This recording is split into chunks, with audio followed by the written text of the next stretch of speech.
Hey, it's another 90 Day Fiance, the single life review and chat. This is Irene, CBiz Media.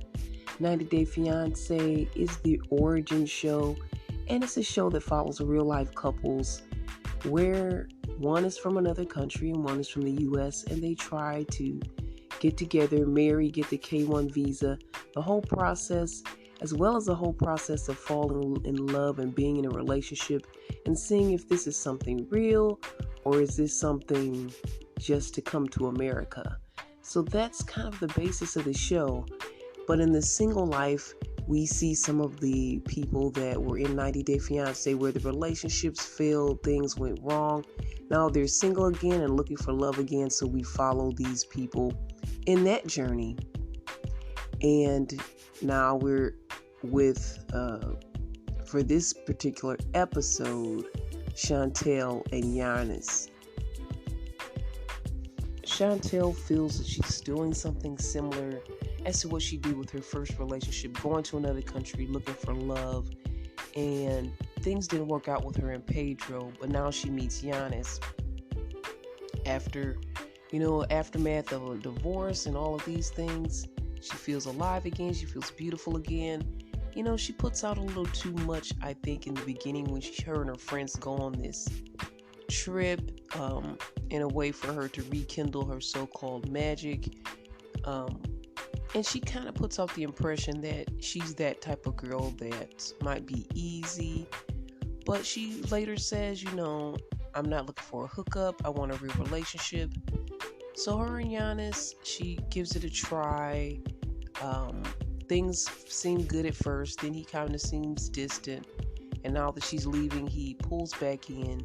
He's interested. He wants to continue their connection as she goes to the U.S. She asks him to visit her.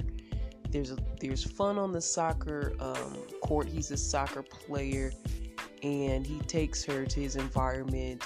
There's a lot of kissing ensues, and he promises to visit her in America, and they kind of promise to go back and forth, kind of do a long distance relationship.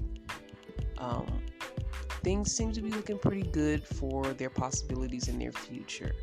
Her and her friends are headed out, and he stops their vehicle before they're able to leave, and says he needs one last kiss from Chantel, gives her some flowers.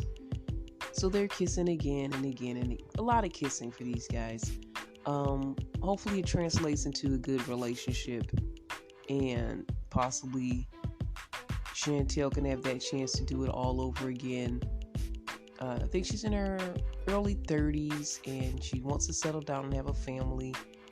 And I don't know, sometimes when we come out of a relationship and we get into another one, like to the next one, like right after, we have high expectations and desire certain things, which is nothing wrong with that. And it actually could work out, because I've heard stories of, people breaking up, relationships ending, in the next relationship one of those people have moved on and married the next person. So I don't know what that says about the relationship, but it shows that it's possible for you to move on and to find the right person, and it might be sooner than you think. I think that in a way she's kind of putting a lot of pressure on him to move a little fast and figure out what they're doing, which they need to do, because they started this connection and they do need to know what's next. But I don't think that she should put a lot of pressure on it, because it's new, and they should be starting more like a friendship and getting to know each other, and not just go straight into the relationship phase. But I think we're beyond that, and that's where they're at right now. But again, it could work out. It could be a good thing. So I hope the best for them. I was looking at her friends help her get ready when I think about it, and this last time she got ready to meet Giannis, they're zipping up her dress, one is doing her makeup, one is rubbing lotion on her legs. I'm like, are these your friends or your glam team? Because I don't have friends that literally put me together like a China doll. I just thought that was a little different, for your friends to always be the ones that I can see them putting finishing touches on you and giving their opinion. But I mean, it really looks like they get her ready for her dates, and they get her in her clothes and all that. And I think it's a little much, and I don't really see my friends doing that. So are they her friends / glam team? That's just a question I had in the back of my head. Not relevant to the relationship part. But let's move over to Debbie and Ruben and Debbie's son Julian. So last time we chatted, Julian basically spilled the beans on his mom's last relationship and the things that went wrong, the age difference, how she kind of got caught up in that thing, and she's still giving money to the family. So Ruben now isn't sure about Debbie, it appears to be. In their last meeting where he drops her off at the airport, she says she's feeling a difference, a change in the body language, attitude, and she's not sure if he's totally changed his mind about her.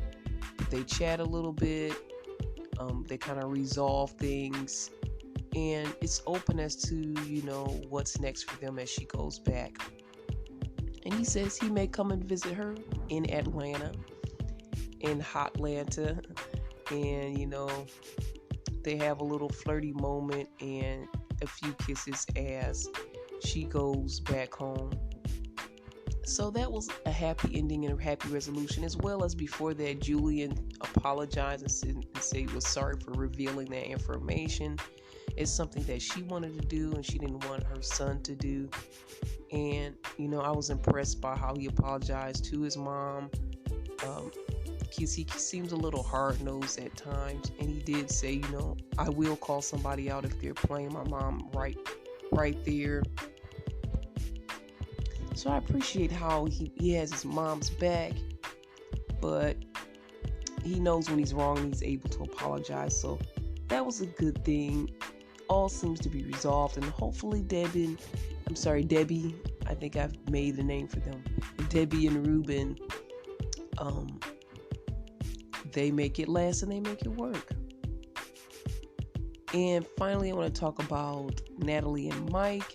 Natalie and her moms try to get Mike back into their life. Natalie wants a child. She recently went to sperm donation bank and learned the process. And she wants Mike back. Things didn't work with Josh. And to my surprise, she says, I was so focused on my career and what I wanted. I was so focused in the Hollywood dream that I had, being in LA, that you for granted, Mike. I apologize. You're family to me. And he's like, you know what? I'm trying to move on at this point. And I'm about to let this go. We've been separated for years. And, I have to move on. And he said, he kind of on the sidelines, he was saying, sometimes you have this dream of everything you want. And she finally made it to where she got into that place. I mean, she didn't make it, but she's in the environment she wants to be in and what she dreamed of. And, sometimes a dream isn't what you think it is basically what Mike said. But, he said he loved her, he tried. And she was kind of the one that let things go because she wanted to follow her dream. And to me, this almost sounds like the typical 90-day mess when it comes to, like, a lot of the couples do stay together, but, those that are playing games, those that just want to come to this country for other reasons, I feel like that was kind of revealed in Natalie. So she, on some level, I kind of lost some respect for her.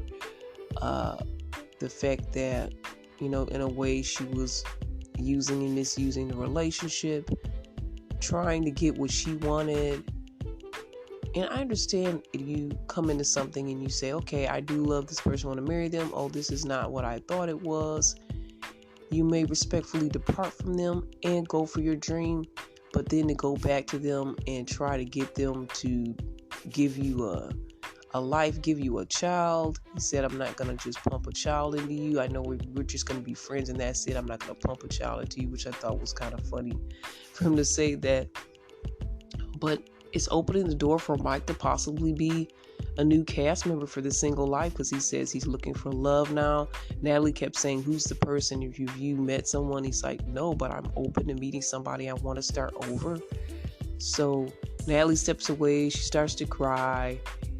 And that's just kind of the end. And I hope it's the end. I think it's the end for her and Mike. I always on some level felt like she was mistreating Mike, having him hold on all this time, being separated from her, and kind of reaping the benefits of being in the country while doing what she wanted and kind of leaving him behind. So it seems like this is the closure that's needed. This is the relationship that's needed to end this way. And it kind of exposed her to be someone that, is self-centered, self-serving, and tries to get things that she wants. And it's kind of like she said Mike looked at her a certain way that Josh never did. She's now looking back and realizing that, and it's like going back to something just because no one else will have you, or feeling like for her it's her last chance to make this family, this child thing, this children thing happen. So in a way, I feel like she's just misusing and abusing the situation. And I want to ask you, have you ever wanted to be back with somebody and you feel like, hey, I made a mistake, I shouldn't have ended things? Have you ever had someone that was so-called a backup plan if things didn't work out? And what are your thoughts and ideas on that? Is that something that's healthy? Is that something that's right? When it comes to, I think, Manuel and Ashley on 90 Day Fiancé, they were kind of each other's backup plan. And they said, if we can't find anyone else and there's nothing happening in our love lives, let's make this pact and get back together. They did so. They got married. So if you have that type of backup plan where you guys both are in agreement, I think that could be okay. But if you have someone in your mind where you think you could always go to and say, oh, they'll always take me back, but you guys haven't really made a pact, I think you're kind of taking advantage of the situation for your own purposes, just so you won't be alone, or whatever your reasoning is. I think that's just rude and disrespectful to do to someone that really cares about you and loves you, to play with their heart that way. I just don't think it's a good thing to do. And it's probably going to backfire, just like it backfired on Natalie at this point. I don't feel sorry for her. I do hope that she's able to find what she's looking for. She does seem to be unclear about the steps she wants to take moving forward in life. But I'm really rooting for Mike at this point and wishing him the best as we close out our little 90 Day Fiancé Single Life review and chat. Thanks, guys, for hanging out with me for another moment. If you want to connect, you can always email me at cbiztv@yahoo.com. That's cbiztv@yahoo.com. Thank you, all the best, and God bless.